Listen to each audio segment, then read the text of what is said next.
But I really don't have any regrets. I really don't. I've lived exactly how I've wanted to.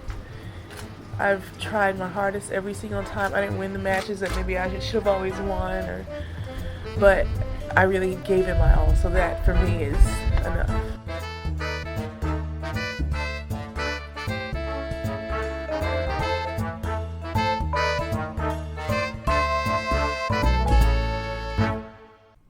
Hello everybody, my name is Jonathan. Welcome back to the Body Serve. And I'm James. This is take 4 or 5 of opening this episode. I asked you to open it and you failed miserably. No, I did great at saying, welcome back to the Body Serve. I'm James. And then I didn't really have anything to say after that. Repeatedly. How do people do that? It's like small talk. I mean, it's not to say that what I just did was anything revolutionary. I think it just goes to show how... You got inspiration by throwing me under the bus? Well, yeah, I mean, you served it up on a silver platter. Mm-hmm. This is episode 271. This episode is going to be primarily a mailbag, and it's going to have a few etceteras thrown in based on stuff that's been happening inside, outside of tennis. It's not going to be much, if at all, actual tennis. Our bandwidth does not allow at the moment. No, post-Wimbledon clay, it's not it for me this year. We will get around to talking about, results more specifically at a later date. But to recap briefly, Dominic Thiem is back winning matches, making a semi-final. Bernarda Pera wins back-to-back tournaments, much like Haddad Maia did earlier in the season. So people are out here doing things, doing good things. It's just something that will not be featured on this episode. Let's start with some etceteras before we get into the mailbag. Naomi and Wim Fissette have split. They've ended their coaching partnership. And I feel like this was covered a bit sensationally by the tennis media and without context by a few pretty prominent reporters. She also split with her strength and conditioning coach at the same time. But I think what was lost here is that this guy was a replacement for somebody who she had worked with for a long time, who she split with a few months ago, earlier this year. Is it shocking in this tennis day and age, in this tennis landscape, that a tennis player splits with a coach? No. Is it surprising that Naomi Osaka, with a very high-profile coach, may not want to just sit around waiting for her to come back? I mean, this is a second pretty prolonged absence for her from the tour in the last year and a half, right? I mean, right. I see folks out here saying Naomi is going to be retiring. I mean, she may very well. Who knows? But, that's a leap in my mind. Yeah. She'd been working with Wim since 2019, which in the WTA is a pretty long partnership, especially for somebody you didn't, come up with as your youth coach, Wim is a really highly sought-after coach on the tour. I'm sure there are a lot of players and agents trying to snatch him up as we speak. Maybe he's already signed with somebody and we don't know it yet. Maybe he was poached. It could be, but it's not surprising. It's a partnership. Maybe Simona fired Patrick and poached him. Oh my God. It's a partnership that has lasted over 2 years. It was very successful. They won 2 majors together. So I don't think this is a sky is falling moment. Karolina Pliskova and Sasha Bain have also split. Mm-hmm. Anything to add about that? Nothing to add on that. I noticed you skipped over the first item in the etc. section. Yeah, I didn't want to start with that. With Matteo doing a racism. Matteo posted a picture of LeBron James, who I guess he admires greatly, with a gorilla emoji over it. And tennis Twitter found it and was like, dude, that's not okay. Which we are told by the apologists and the explanationists that it means that he was just saying that, LeBron James is a beast at his chosen craft. That he was in beast mode, in that family of beastdom. Yeah. I guess the gorilla emoji in particular is common in the fitness community and the bodybuilding community. I did not know this. Somebody told me this.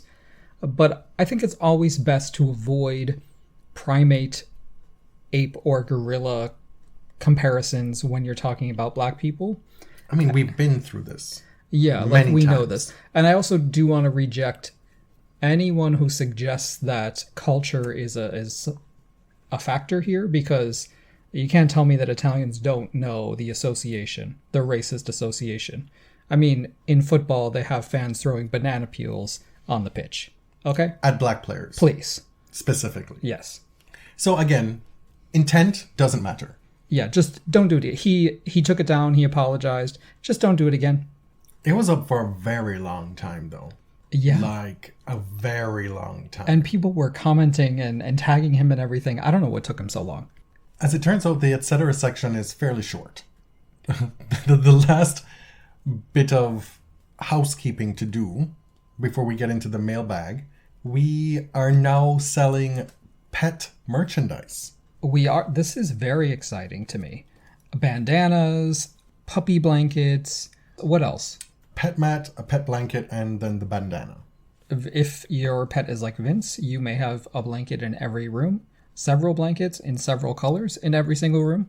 We will be getting Vince a body serve blanket naturally, because he is the mascot. Which one are you going to get?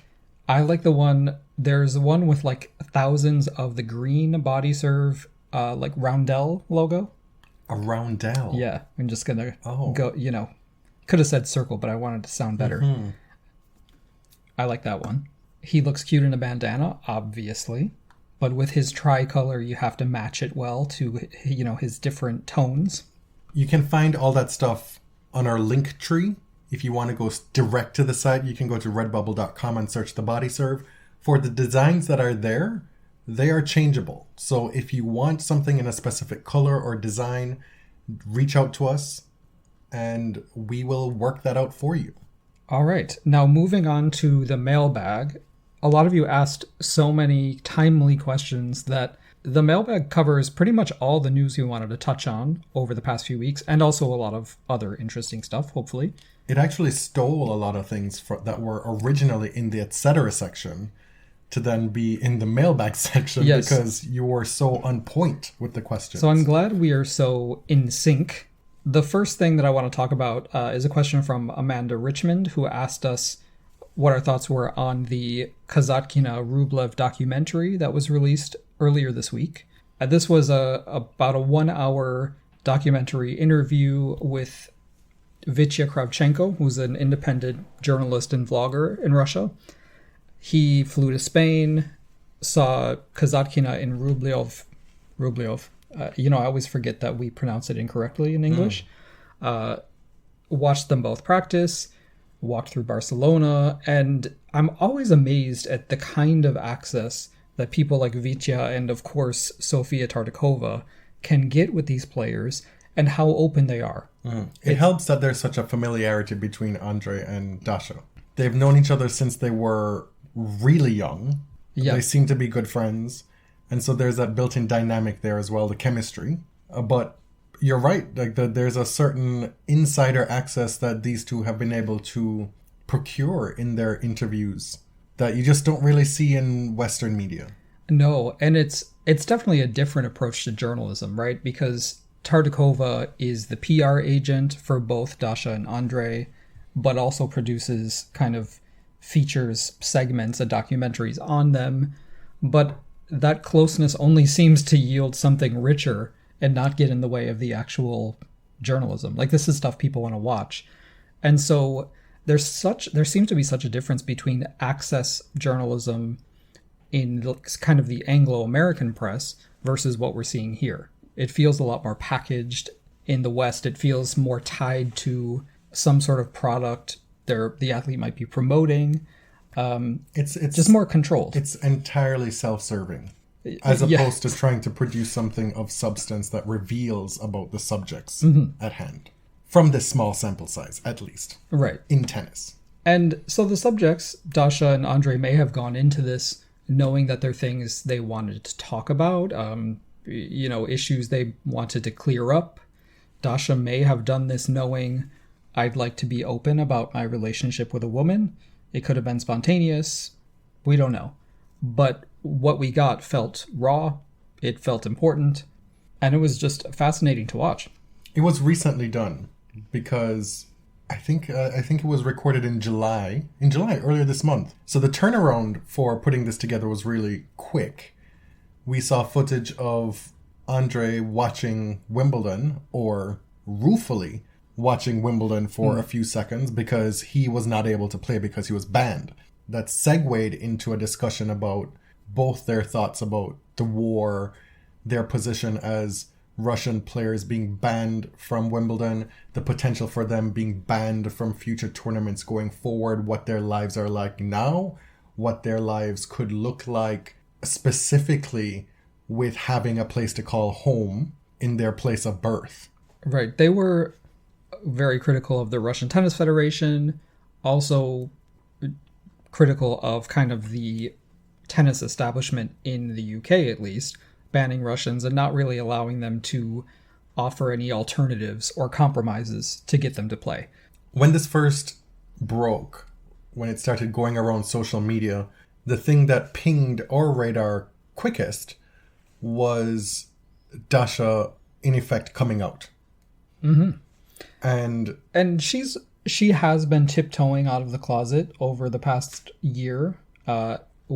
Last year, she did a documentary with Tartakova in her hometown. And if I recall correctly, she came out as bisexual in that program.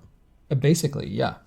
So this is the first time I think that she has spoke openly about being in a relationship and even has identified who that person is. She posted on Instagram shortly after this documentary was released. So there's no mystery now, right?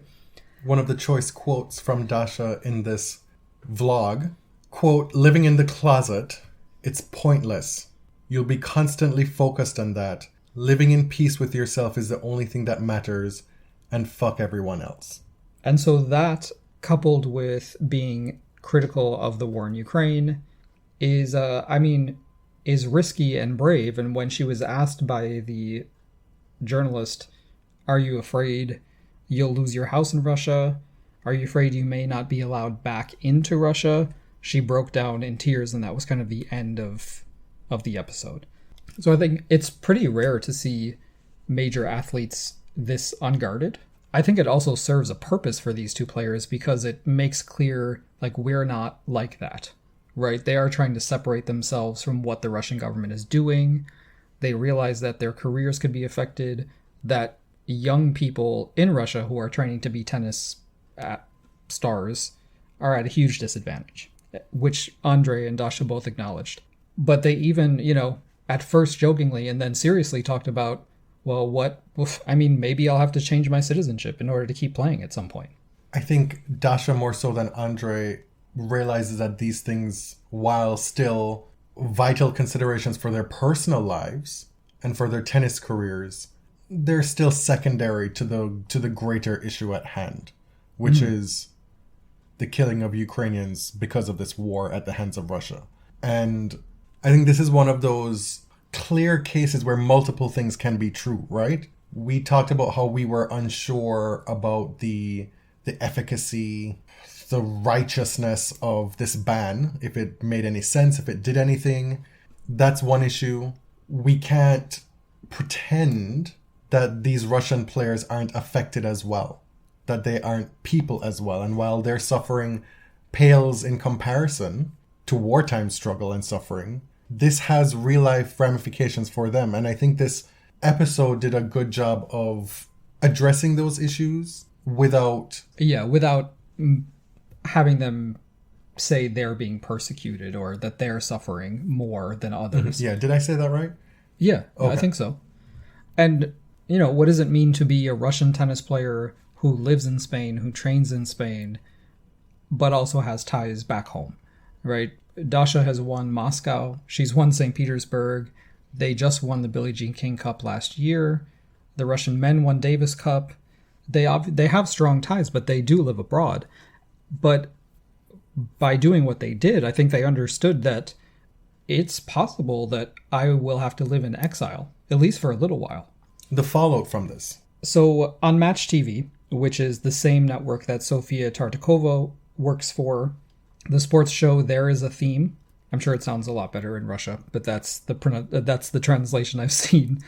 This kind of sports chat show criticized the players for what they said. They trotted out a parliamentarian to criticize Dasha's comments especially, calling them, quote, propaganda and a classic trick for attention. And he basically threatened her with exile, not in so many words. Tartakova then followed up with this written statement that absolutely dragged this show and its host and the politician who was on it, saying the network would never again have access to the top Russian players because she represents them. And she was subsequently suspended from her own network because of these comments. The head producer of Match TV said her comments were, quote, contrary to the concepts of corporate and journalistic ethics, unquote, which basically means she should have kept all that shit behind closed doors. And for what it's worth, Evgeny Kafelnikov applauded her suspension. Yeah. Mm-hmm. In this note, Tartakova called Anisimov, who was the host of the show, and the parliamentarian, I can't remember his name, Sultan something, quote, a freak show for tongue-tied deputies, pseudo-experts, and people who are looking for 5-minute fame. She also said the host, Anton Anisimov, doesn't know anything about sports, is a bad presenter and moderator, and is the reason that she was not allowed to interview Elena Rybakina because of things he said about her on Match TV. She also said that she felt extremely guilty to Andrey and Dasha because she felt that she kind of served them up on a platter. Like, she felt kind of responsible for allowing them to do this and be targets of criticism and essentially threats by the Russian government, or at least their representatives. She said, quote, I stood and gave the deputies inflated condoms with poop, and they threw them at my athletes. And if you're interested, she gave an extended interview with this blog on sports.ru called Eye of the People. And it's only Google translated, so I don't have like an official translation. But I was struck by one of the final questions. The interviewer asked, referring to Sofia and Dasha, you both said what you wanted to say and sort of set yourself free. And Sofia responded, yes. It's like being sick. You will vomit and you will feel better. Everything bad comes out. I found it such a visceral way to describe coming out. And for Sofia, it wasn't coming out, right? It was... Well, we don't know that. We don't know her personal life, do we? No, but I mean, what she's referring to her is her statement and really risking her career and her standing with her network, and kind of coupling that with Dasha's brave decision to come out in front of the whole world. And as somebody who has come out, it's just such an interesting way to put it, like throwing up and feeling better, because the process can actually be so agonizing. You know, that's, I think, when you talk about like liberation that you feel, sometimes we don't focus on the actual, what's the word? Like the actual guts of the coming out. The torture. Right. Something though that struck me from watching this was just how common the F slur was thrown around by people. Yeah, both in Russian and Spanish. And maybe the translations, the closed caption wasn't as accurate as it could have been. And maybe if somebody out there who speaks Russian is able to translate it more closely and say, well, that was an inaccurate representation, that would be helpful. But to our knowledge, Rublev's coach is out here just dropping it all the time. Like, hey, F, hey, F. Yeah, he's Spanish, right? And so he doesn't speak Russian. He was speaking in Spanish. And I'm just interested in the connotation of these words, because I really don't know. But it was translated to the F slur. And so you wonder if it has... Because to me, in English, that word has a lot of power. It's very jarring to hear it. Mm-hmm. And even Dasha was translated as having said a variation of the F word. Yeah, it was strange. So just a heads up if you are sensitive to that. This is a good segue into a question from Geek Help, asking us about our thoughts on this press release from the ATP announcing their partnership with You Can Play. Yes, the ATP announced this multi-year education partnership, they call it, with You Can Play, which is an organization that works with professional sports and works on enhancing, improving LGBTQ inclusion in those sports. I wonder if going forward, You Can Play will suggest to the ATP that perhaps they could acknowledge gay people with their social media presence during Pride Month next year. Because that has not happened. It's interesting because they, I'm sure, have spent a lot of money with this partnership, first doing the survey, engaging this organization to do this kind of educational outreach.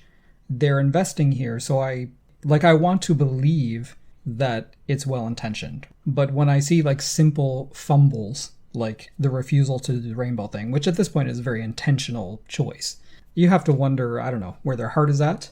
But we heard, I think it was last year, right? At the end of last year, maybe, we heard that they were doing this survey of ATP players asking their feelings about LGBTQ people and the atmosphere on tour. The results have come through, and we got a little bit of it. We know that 65 players responded. One of the big takeaways is that the overall attitude toward LGBTQ people is positive, apparently, that players claim that they would be welcoming. However, there are a few red flags that 75% of respondents say they've heard slurs at work, essentially, at tennis tournaments and in locker rooms and stuff. But on the practice court, I mean, we saw it on camera. Yes. With Rublev and his coach. Oh, yeah, yeah. But the majority of those players would like it to stop, and they seem to understand that it contributes to an environment of fear and potential alienation of LGBTQ people. Right, but also the majority of these 65 players is a drop in the bucket of the overall potential pool of players that could have participated. Yes. It's 65 players from a pool of hundreds. So by my math, that's like what? 30% of the players who were eligible to participated? And the sample, like, who are the people who volunteered to respond? Nobody had to. These people voluntarily took the survey. So are they kind of on the inclusive side of things if they chose to take the survey? The survey also noted that younger players seem to be more willing to welcome LGBTQ players into the fold, which is not surprising. But, I mean, I guess I'm glad they're doing this partnership because it shows some kind of commitment, and it will bring in at least some sort of education to those people who want it. But, yeah, this is sports. It said the level of homophobic language was consistent with other sports. I mean, it seemed all very unscientific to me. It did. It's a small sample for the number of players out there. Mm-hmm. I mean, it's something, right? Yeah. So I don't know what to think about it, to be honest. I mean, does this give me great hope for a brighter, more vibrant, welcoming future for LGBTQ folks in tennis going forward? It hasn't moved that needle for me. This past week, we've spent a lot of time following the fortunes of the Jamaican track women, specifically, at the World Track and Field Championships. And we got not so much a question, but a prompt. A prompt. From Trini Bev. Who wrote Shelly-Ann, discuss, period. And you don't have to tell me twice. You all know, or you probably know by now, that Shelly-Ann Fraser-Pryce is one of my favorite athletes ever. She is now a 5-time gold medalist in the World Championships in 100 meters. The longevity and the consistency is unmatched. She's 35 years old, is a mother. She burst out of the gate in 2008, almost didn't make the Jamaican Olympic team that year because people wanted them to put in Veronica Campbell-Brown, who did not qualify based on her time that year. But Shelly got in within the rules because she qualified and won gold. And Jamaica said, we are not having a repeat of the Melbourne Olympic Village near boycott of the Jamaican track team, where the team was almost thrown out of the Olympic Village because members of the team boycotted Merlinati's presence after she finished 4th at the national trials in 2000 and was eventually given a spot in the 100-meter field ahead of the woman who won the national trials, Peter Gay Dowdy. Wow. That is interesting context that I did not know. Thank you. You knew this. You just... Maybe I forgot. Yes. But Shelly-Ann has gone from this young girl from Kingston who was not supposed to be a world champion, repeated her feat at the 2012 Olympics, and has now been racing for the past 14 years and has established herself as potentially the greatest sprinter of all time. 14 world championship medals, none of them bronze, 10 gold, 4 silver. She's 5 feet tall. I still don't know how she competes with taller women. Because she's so fast out of the blocks. Right. It's a constant quest to chase Shelly down. Mm-hmm. Because of her explosive starts. We mentioned on the last episode that perhaps we should start rethinking the way we talk about women who are mothers and continue to perform in elite athletics, in elite sport. Jane McManus made that point with respect to, who was it? I believe it was Tatiana Maria. Yeah. And you brought up Shelly-Ann Fraser-Price as an example. A few years ago, I believe she missed the 2017 World Championships because she was giving birth that year. Subsequently, she came back, won the gold at the 2019 World Championships in 100 meters, and then competed at the Tokyo Games last year, the 2021 Olympic Games that are called the 2020 Games. And it was thought, she had given us the impression that that would have been it for her. And then she performed so well and she was like, I'm running faster than ever. Let's see what happens next year. Mm-hmm. And this year, she continues to run some of the fastest times of her life, winning the 100 meters in a championship record 10.67, winning a silver medal in the 200 meters, 2/100ths of a second off of her personal best in 21.81. An event she hates. She says, no, sir. Me not run one of them again. Couldn't pay me. But she's running some of the best times in history. Not only the best times in her career, in history in the 100 meters. And she's just like, I can't understand why she's not an internationally recognizable superstar. And I think, you talked about that, is that she is so focused and dedicated to Jamaica. Like, she speaks Patois on TV. She lives and trains in Jamaica. She doesn't have these like massive endorsement deals that Usain Bolt would have had. I don't get it. She just gives the impression that she is for the people. She spends so much time going to fans around the track. Like, they needed to drag her away to the medal ceremony because she was still talking and taking pictures and stuff. So if the prompt for this question was Shelly-Ann discuss, there's nothing but glowing accolades to lay at her feet. And we could go on and on and on and on. Big up forever to Shelly-Ann. Also to Shericka Jackson, who is one of the most accomplished sprinters, man or woman, across 3 disciplines, all 3 sprint events in the history of the sport. The only person to medal in each of the 100, 200, and 400 at the World Championships. You might be tempted to think, well, that's strange. Surely Allyson Felix has done that. Allyson has won 19 World Championship medals, none of them in the individual 100 meters. She has won multiple in the 4x1, but never an individual 100-meter medal like Shericka did, winning silver at these games. Yeah, the U.S. just has an unbelievable relay team. It kills me. It was so upsetting to watch yesterday because one by one, those Jamaican women are some of the fastest who ever walked the planet. But the U.S. team has got the everything down in the relay and holds the world record, which is an insanely fast time. Okay.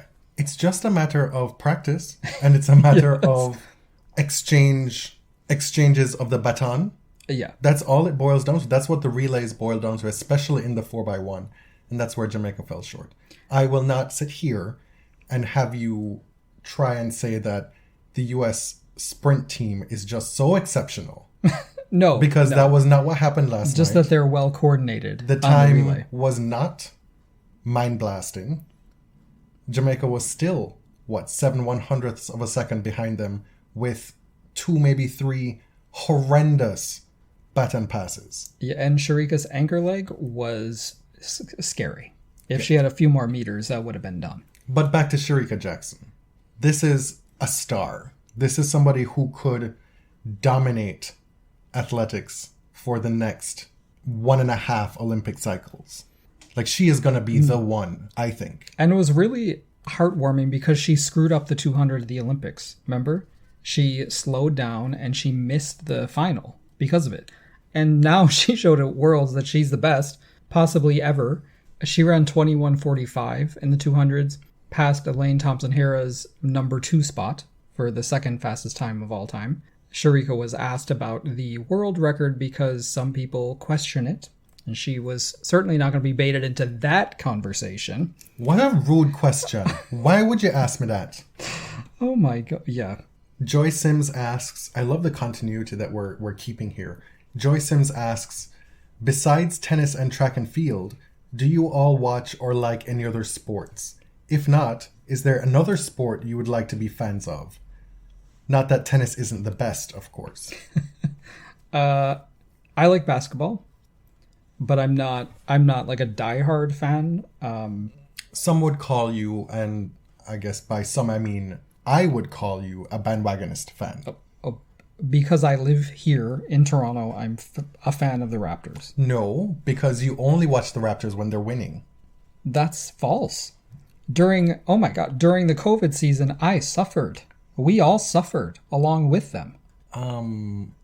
If I recall, they were still pretty decent that They had year. a loss streak of like 12 in a row. Okay. But this past season, where were you? Busy. It was a pretty good season, actually, though. Yes. Okay, fine. Anyway, to answer the Fine. actual question, I like basketball. I started with college basketball when I was in high school, but I don't really like college sports anymore for a number of reasons.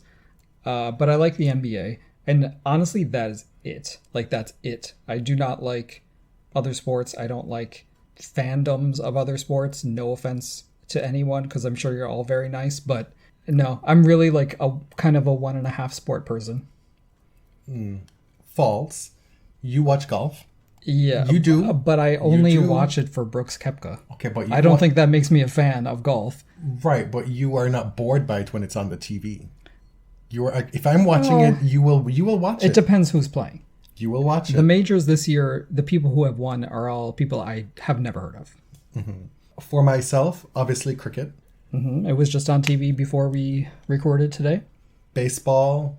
I used to watch a lot of golf when I was younger. The years with Kari Webb and Annika Sorenstam and Julie Inkster and Laura Davies, Seri Pak, all those players. That was like for me the golden era of women's golf. I used to watch that shit all the time. I used to even watch senior golf. Sundays were it. Because you could go from watching maybe the last day of a test match in the morning to watching golf interspersed throughout the day, and then baseball, and then finish up with a basketball game at night. And possibly the finals of a tennis tournament. Exactly. What else do I like? I think that's pretty much it. We're forgetting one big one. What? Figure skating. Oh, okay. I wasn't really thinking about the Olympic sports. Okay. I mean, it's a sport, right? It is. Yeah, of course. Let's shift to a more serious topic that we haven't really been great about answering in the past, to be honest. How will the tennis world be affected by climate change in the next 25 years? More night matches, stadiums with more cover, perhaps indoors, an entire calendar overhaul. This is from Am I the Drama on Twitter.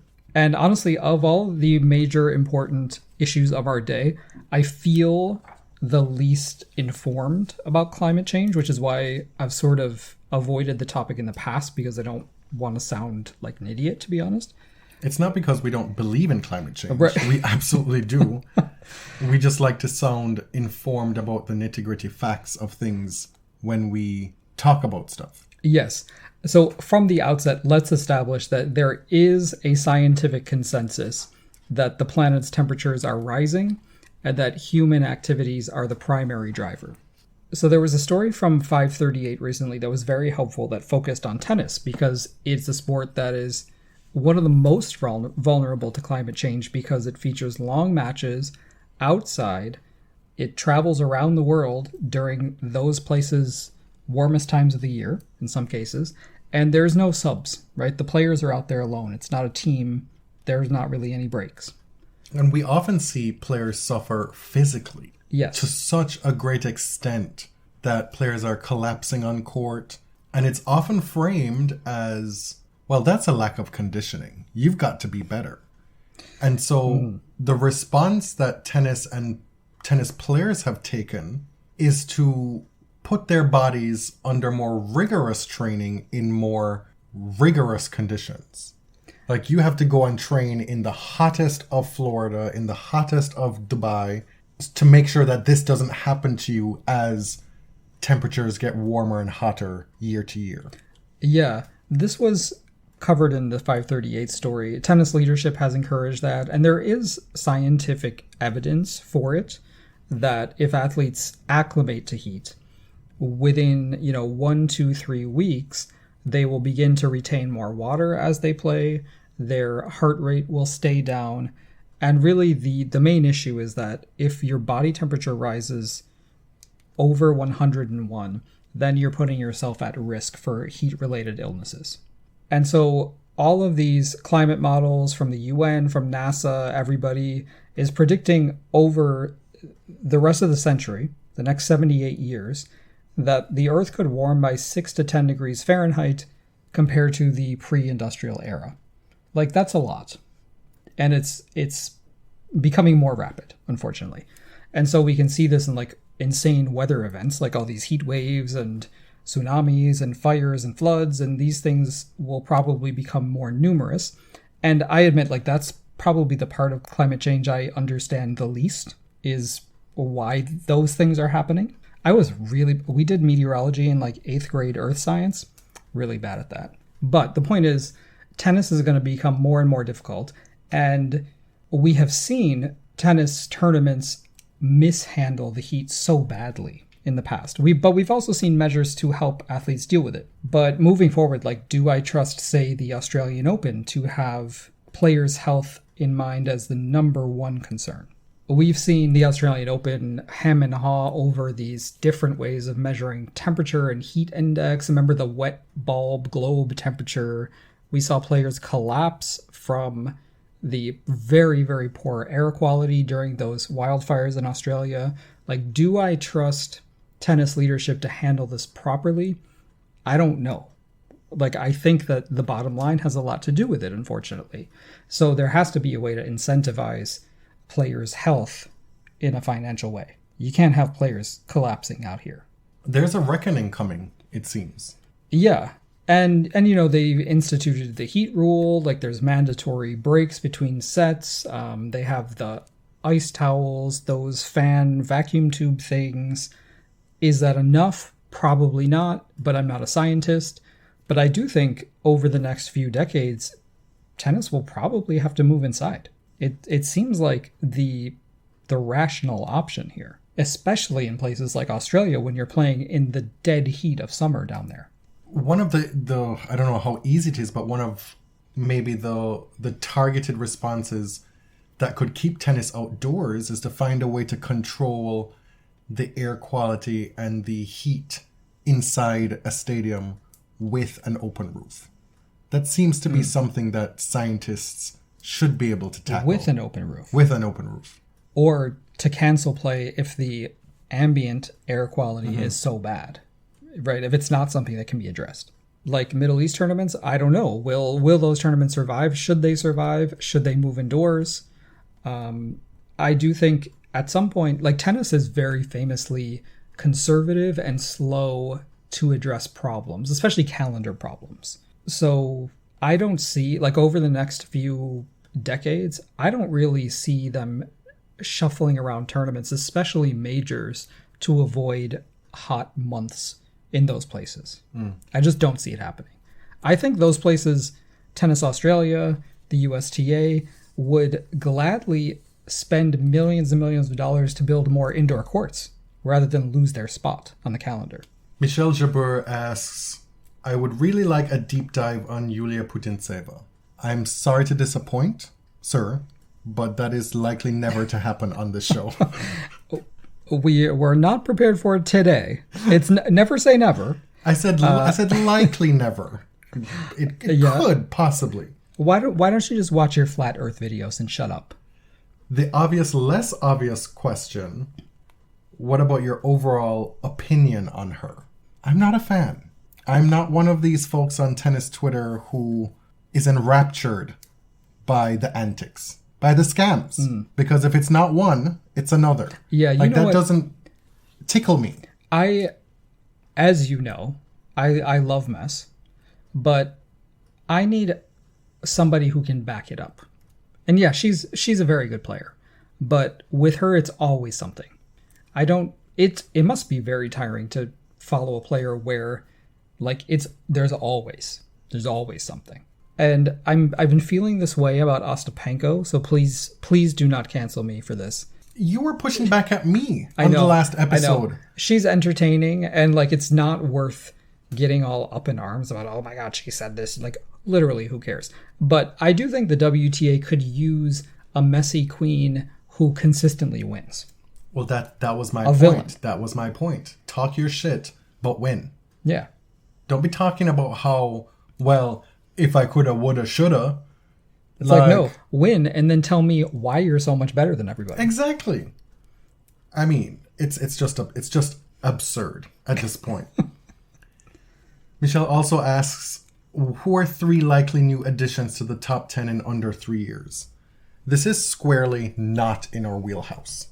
One of the strengths, I think, of this show is that we know our limitations. We know what we're good at. We know when we're in our bag. And predictions, prognostications, not one of them. I will, however, take the conservative route and continue on the Clara Towson train. That's my one. Yeah. Do you have anybody to put forth?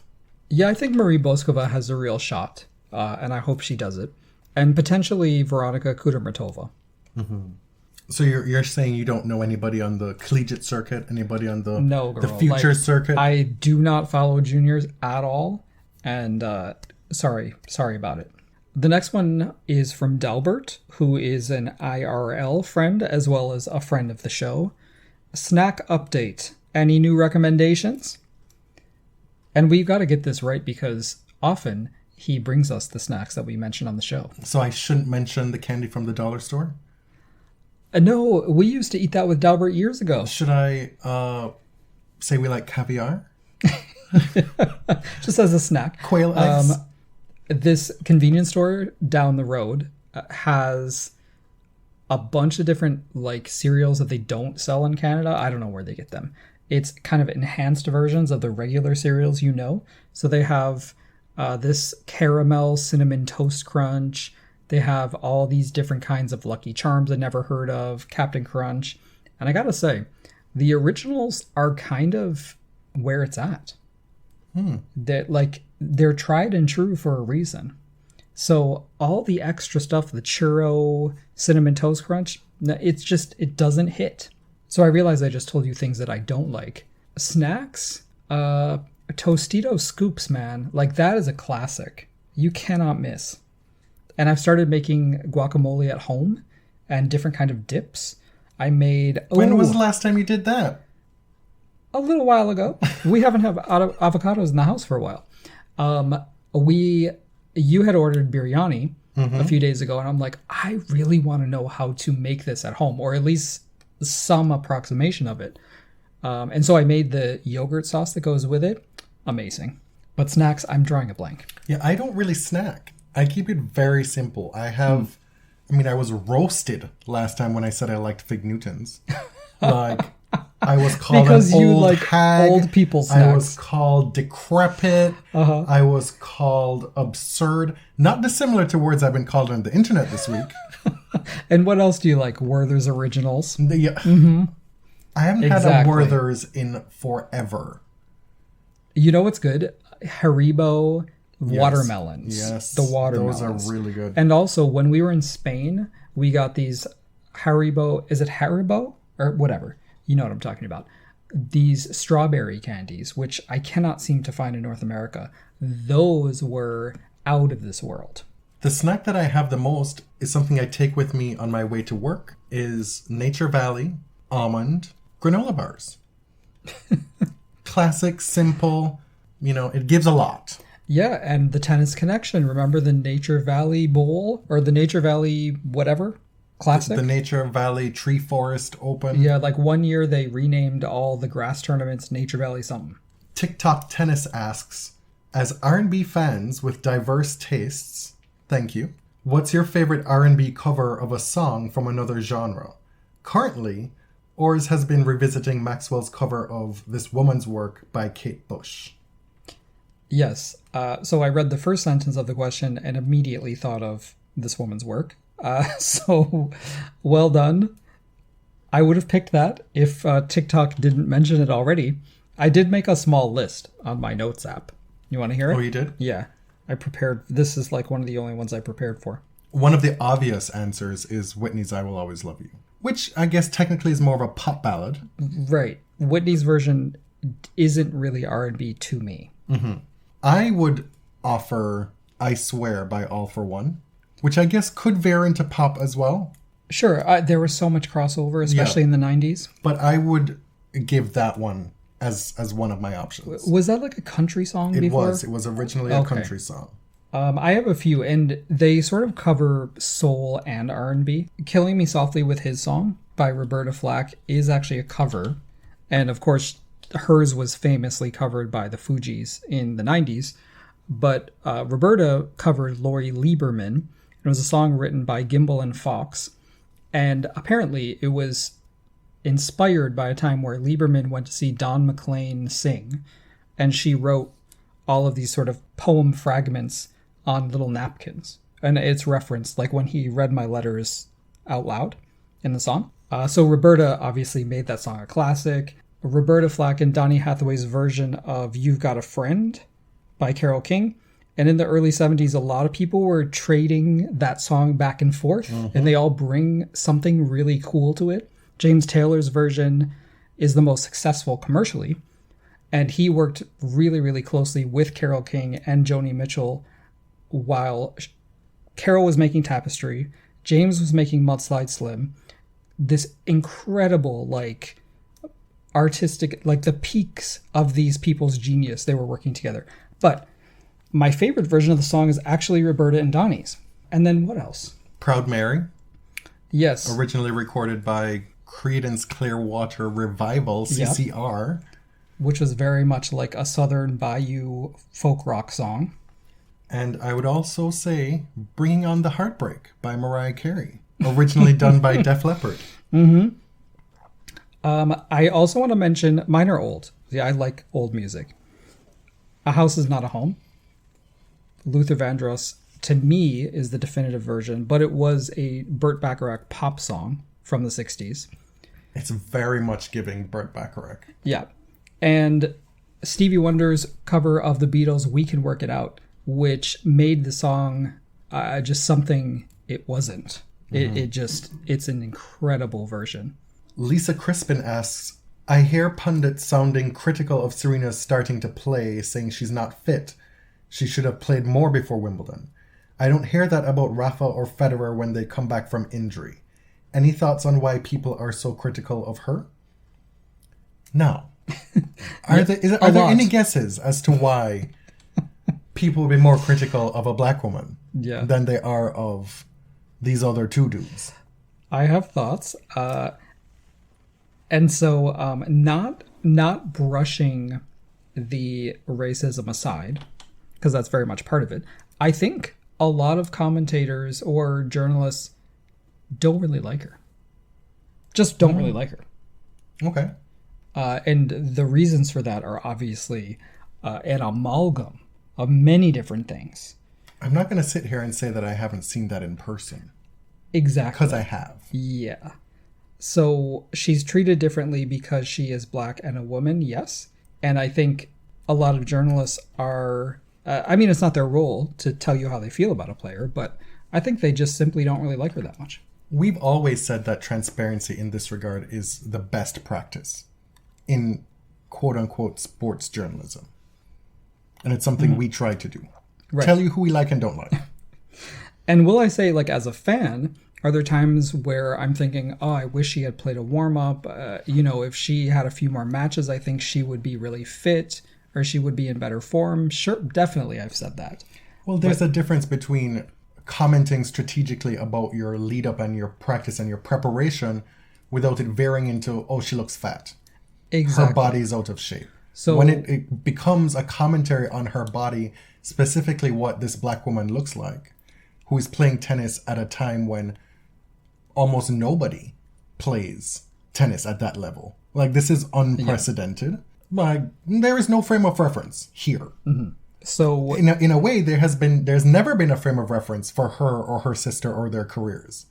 So to be putting those expectations and those commentaries on them throughout the course of their career, those are all projections. Projections that have been informed a lot of times by a racist lens. Right. And they're often admissions, right?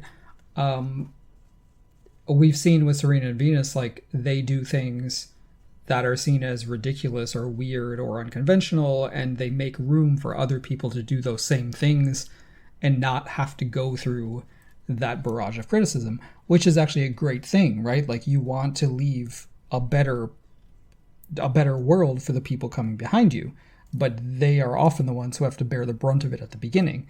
But then these same people then get to consume the heirs and their careers, and through the enjoyment of those people can then absolve themselves of their previous racism by saying, well, hey now, I like this person. Oh no. But to answer more specifically and to take a fine-tooth comb to this question, if we were to actually engage and to find out if there are actual reasons beyond what we've just said, I think age is an actual factor here.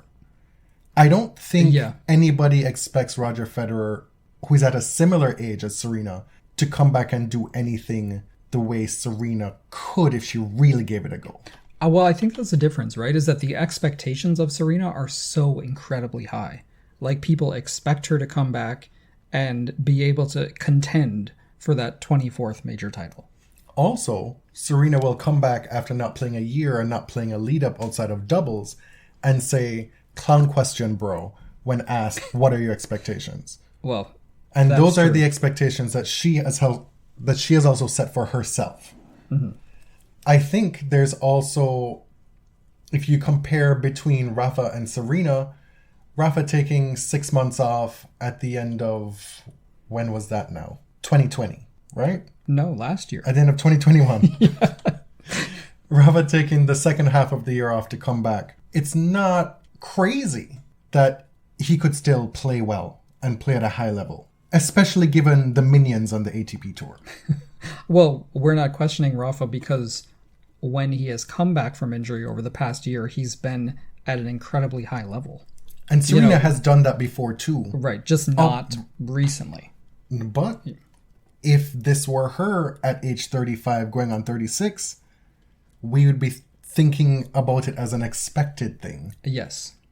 More along the lines of, what we've seen with Rafa, right? But I think the difference for her here now is that she is actually in an age range where this is not, it's almost untenable for Grand Slam winning the actual tournament to happen. These younger women should not be allowing her to flourish. No. Like, they really should not.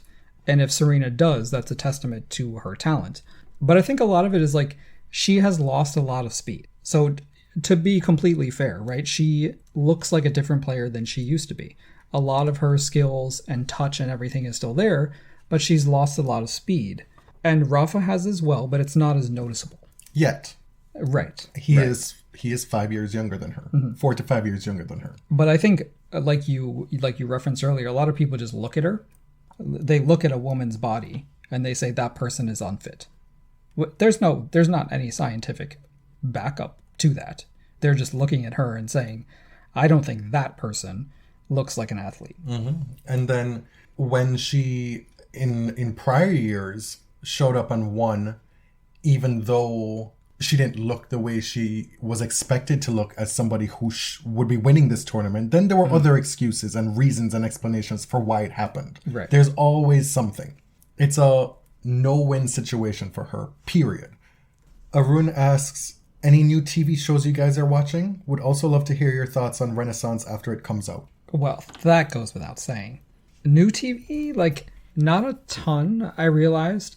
We, of course, watched the most recent season of Borgen, which I guess is being advertised as a separate show, called Borgen, Power and Glory, which is a Danish political drama. Incredible. The Lake on Amazon Prime, we watched it. I wouldn't say it was like 5 stars, but it was entertaining. It was like 3.5. It's some Canadian content for you. It's set in like Ontario cottage country, which is a huge thing if you live here. I don't know anyone with a cottage, unfortunately. It was cool to see Julia Stiles on TV. Yes. And there's some gay stuff. It's just like a summer romp. The things that you want from a summer show. Speaking of gay stuff, Heartstopper. We'll shout that from the mountaintop. Oh my God. Have we talked about Heartstopper? I mean, we don't have to go into detail. Yeah. Just watch it. It's been a few months. Just watch that. I'm watching the new season of Evil, which is not new TV, but it's the 3rd season is airing now, which is by the Kings who did The Good Wife and The Good Fight. And it's like all of those sort of fantastical, weird elements from those more conventional shows are heightened in Evil because it's set in like the Catholic Church, and you got people chasing around cases every week about demonic possessions, and there's a sort of they're kind of leaving you in the dark, like if these supernatural things are actually real or some of them are total fabrications, but it does a good job of like balancing the that suspension of disbelief. I just totally blanked out on everything you were just saying because I have zero interest. Oh, well. Christine Lottie is in it. The guy from The Good Wife who played the drug dealer. Lamont Bishop is the character's Yes, name. Mike Coulter is the actor. And Ben from Lost. And Andrea Martin, who is Canadian, plays someone named Sister Andrea. From My Big Fat Greek Wedding. Yes. The Babopsi. Exactly. We enjoyed Somebody Somewhere. That one was cute. Oh, that was really good. Yeah. We've been watching a lot of reality TV. Just way too much Drag Race. A lot of Below Deck. Several franchises. All of the Below Decks. And we also watched Real World Homecoming, which was interesting. Yeah, to me is a step above it because it's very meta. If you lived through that, like the Real World New Orleans is this great artifact of, I don't know, kind of like pre 9/11 American life. A lot of us like grew up as queer kids watching Danny as this out gay person who was dealing with some super important things that we didn't understand because we were too young. But it did an interesting job of applying a 2022 lens to what these people went through. And now they have better language and better life experience to kind of understand and explain it. Back to tennis. Shola asks, given everything we know right now, would you pick either the big two or the field to win the men's US Open title? Mm-hmm. Well, at this point, it's the big one. Well, hun. It's the big one versus the field. Well, at this stage, I don't know how the big one is doing. Mm-hmm. I don't know if I would pick Rafa now against everybody. I think it's 50-50 at this point. He also asks, if you could trade one slam final loss for one slam final win for Venus Serena, which matches would they be? What does that mean?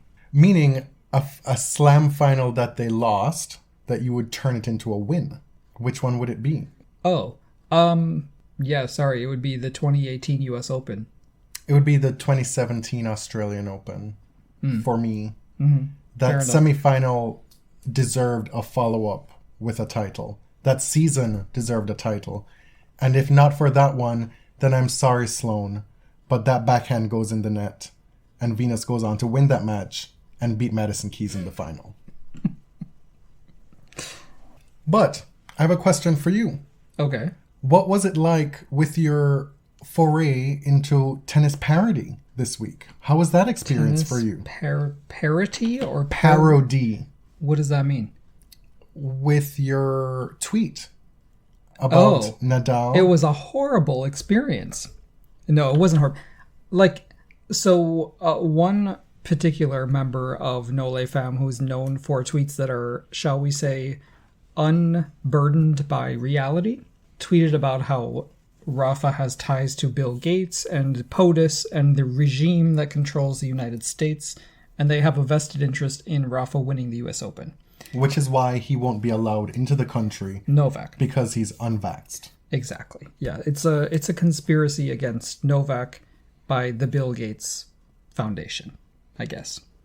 Anyway, so all these tweets were coming out about, satirizing the original tweet. It became a meme. Yes. And so, I found the picture of Rafa and Rihanna from, I don't know, must have been like 2006 or 7, way back. They're both young and beautiful. And anyway, I thought it was very clear that it was a parody because I said the regime of Fenty Beauty that controls the United States. But some people have very poor reading comprehension. Oh my God, the names I got called. Well, I said that Julio Iglesias and his daughter-in-law, Anna Kournikova, who control the Democratic Party. Like, are you all okay? People looked at these tweets and said, I think those are sincere. I was alarmed by many things, but the thing that was most alarming was, I think, the near equal number of Novak and Rafa fans who were shook by this tweet. Like, I've never been called a Novak lover and a Novak hater in as much volume as I was these past few days. Yes, I think of all of the names, a Novak fan was the most jarring. I've never been called that. Pat asked via DM, do you think that the let when serving is a waste of time? I often get frustrated when a perfectly good serve that might even have been an ace barely clips the net, yet the player has to serve again, and more often than not goes on to miss the first serve. So, how do you feel about the service let? I think it stays. I want it to stay. If you make the distinction between, the one that just barely clipped, that didn't really upset the trajectory or the direction of the ball, the course of play, where do you draw that line?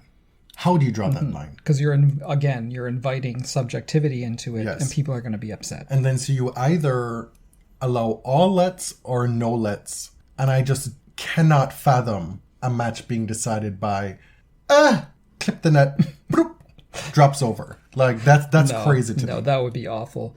I do have an issue with the machines, though. I think these machines at some events are not calibrated correctly because you see players who are even confused.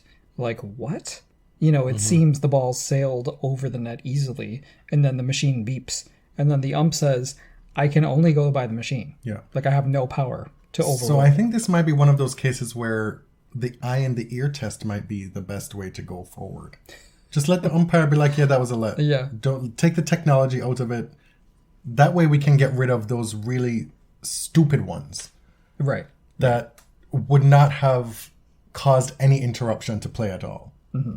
But overall, I don't really think it causes a great delay to the game. No, I really don't. She goes on to ask, this query has been on my mind since Wimbledon. I am loath to ever give any slam an asterisk. I usually oppose that vehemently, but I can't help but think that Wimbledon, more especially the men's singles, might just warrant an asterisk. Maybe a baby one. I'm thinking absence of Russians, COVID cases, no ranking points, and retirement of Rafa at the semifinal stage all merge to warrant one? I'd be interested in your thoughts. That's a very loaded question. I, like Pat, am generally very opposed to asterisks. Like, if a tournament is held and you beat 7 people, then you win and there's no asterisk. But in this one, there was some interference, right? Like, a lot of people were not allowed to enter the field based on normal ATP and WTA rules because they were Russian. Now, do I think that those players being in the field would have disrupted a Novak or a Rybakina win?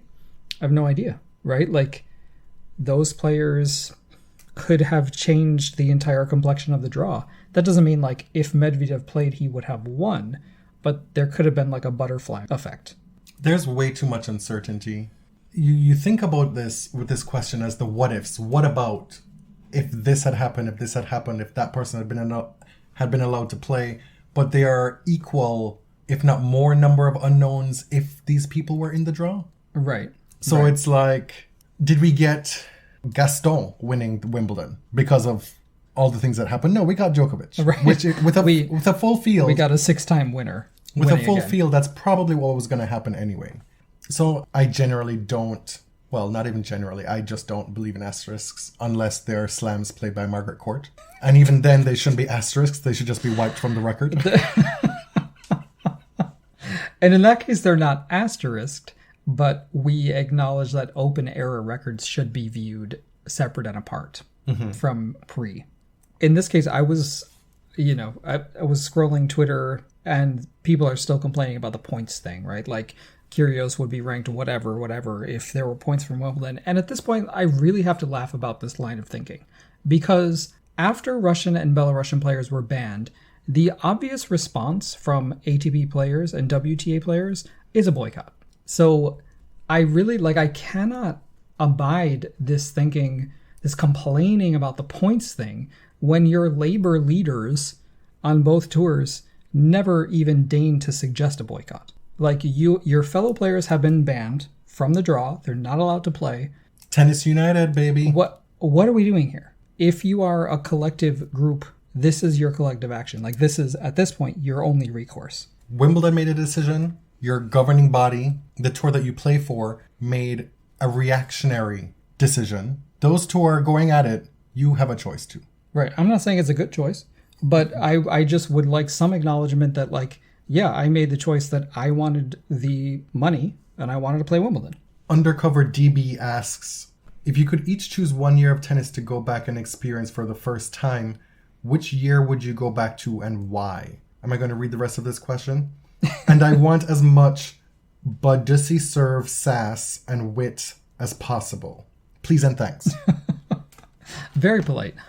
For me, it's a no-brainer. It's 1999 WTA season. We did a whole episode about why. But Serena winning her first, the drama with Lindsay, with Amelie, with Martina, with Venus. Like, this season has everything. Steffi and Martina at the French Open.